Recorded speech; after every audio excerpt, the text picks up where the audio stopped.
میں آپ کو سارے قرآن کا خلاصہ بتا دیتا ہوں، سارے قرآن کا خلاصہ بتا دیتا ہوں۔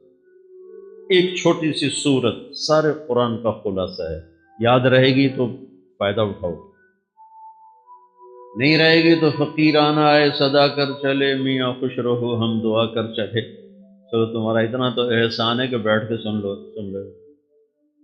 قرآن میرے اللہ کا علم ہے، میرے نبی کی زبان سے نکلا ہے، اور یہ دونوں بے خطا ہستی ہیں۔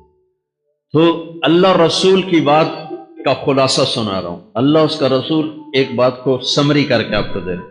سارا قرآن 114 سورتیں، 6200 کچھ آیات، ان سب کا خلاصہ ایک چھوٹی سی سورت جس میں کامیابی ناکامی کی مہر لگا دی۔ قرآن نے قسمیں اٹھائی ہیں، یہ قرآن کی آخری قسم ہے۔ قسم اٹھانے سے بات طاقتور ہو جاتی، اللہ کو قسم کی ضرورت نہیں ہمیں سمجھانے کے لیے۔ پہلی قسم قرآن کی سورہ نساء میں، فَلَا وَرَبِّكَ لَا يُؤْمِنُونَ حَتَّى يُحَكِّمُوكَ فِي مَا شَجَرَ بَيْنَهُمْ، پہلی قسم۔ دوسری آخری قسم ہے قرآن کی، وَالْعَصْرِ، یہ آپ کو بتانا چاہیے، مجھے زمانے کی قسم۔ بچوں یہ بنیاد بنا لو، پھر آنکھیں بند کر کے چلو۔ تمہیں نوکری ملے تو بھی موج ہے، نہ ملے تو بھی موج ہے، تمہارے پاس دنیا کا علم آئے کم آئے زیادہ، یہ چار باتیں ہیں تو تمہیں خوشخبری ہے۔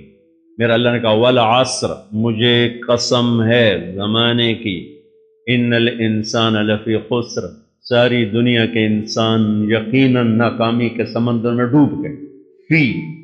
فی کا لفظ بہت خوفناک مطلب دے رہا ہے، یوں دکھا رہا ہے جیسے سفینہ انسانیت ناکامی کے سمندر میں ڈوب رہا، غرق ہو رہا۔ تو پوچھنے والا پوچھتا ہے یا اللہ کوئی بچا، کوئی بچنے کی امید کہاں؟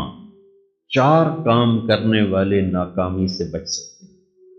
اچھا ناکامی کسے کہتے ہیں؟ اللہ کی نظر میں اللہ کا راضی ہونا کامیابی ہے، اور اللہ کا ناراض ہونا ناکامی ہے۔ جنت کا مل جانا کامیابی ہے، اور جہنم میں گر جانا ناکامی ہے، یہ قرآن کا مفہوم۔ فمن زحزح عن النار وادخل الجنہ فقد فاز، جو جہنم سے بچ کے جنت میں چلا گیا وہ کامیاب۔ ناکام کون ہے؟ قل ان الخاسرین الذین خسروا انفسهم واہلیہم یوم القیامہ الا ذلک هو الخسران المبین لهم من فوقهم ظلل من النار ومن تحتهم ظلل، جو قیامت کے دن جہنم میں گر گیا یہ ناکام ہے۔ اس مفہوم کو ذہن میں بٹھائیں۔ پیسے کا مل جانا ایک وقتی کامیابی، نہ ملنا ایک وقتی ناکامی ہے۔ یہ کامیابی ناکامی ہے ہی نہیں، یہ حالات ہیں، امتحان ہے۔ اللہ نے یزید کو تخت دے دیا اور حسین کو نیزے پہ چڑھا دیا، تو کیا اللہ تعالیٰ حسین سے ناراض ہے اور یزید سے راضی ہے؟ جو انسانیت کے لیے پھٹکار ہو، اس کو 3 براعظم کی حکومت مل رہی ہے تو ایک امتحان ہے، امتحان ہے۔ آل رسول کے سر کٹ کے نیزوں پہ چڑھ رہے ہیں، امتحان ہے۔ میرے نبی کے پیٹ پہ 2 پتھر بندھے ہوئے ہیں، حضرت عمر رضی اللہ عنہ آپ کے حجرے میں آئے تو فقط تو رونے لگے۔ آپ نے کہا کیوں رو رہے؟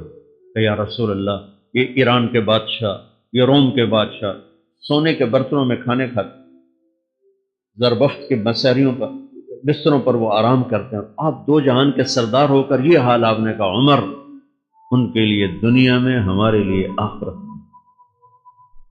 تو میرے اللہ نے کہا والعصر، زمانے کی قسم ساری دنیا کے انسان ناکام ہے۔ ناکامی کیا ہے؟ جہنم۔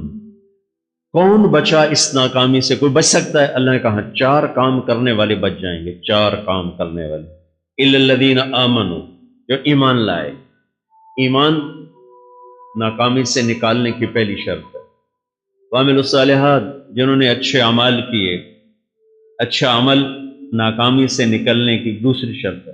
وتواصوا بالحق، جنہوں نے حق کی دعوت دی، یہ تبلیغ کا کام، جس کو آپ تبلیغی جماعت سمجھتے ہیں، یہ تبلیغی جماعت نہیں ہے، یہ میرے رب کی لگائی ہوئی ذمہ داری ہے ختم نبوت کی وجہ سے، کہ میرے نبی کے بعد اب کوئی نہیں آئے گا، تم اے امت محمد اس دعوت کے کام کو اور حق کی دعوت کو تم آگے پہنچاؤ گے۔ وتواصوا بالحق، یہ لازمی پیپر ہیں، کمپلسری پیپر، اس میں نقل بھی نہیں لگ سکتی ہے، یہ لازمی پیپر ہے۔ وتواصوا بالحق، کہ اب کوئی نبی نہیں آنے والا، لہٰذا ایک دوسرے کو تیار کرو، دنیا تک جاؤ، یہ تمہارے ذمہ ہے۔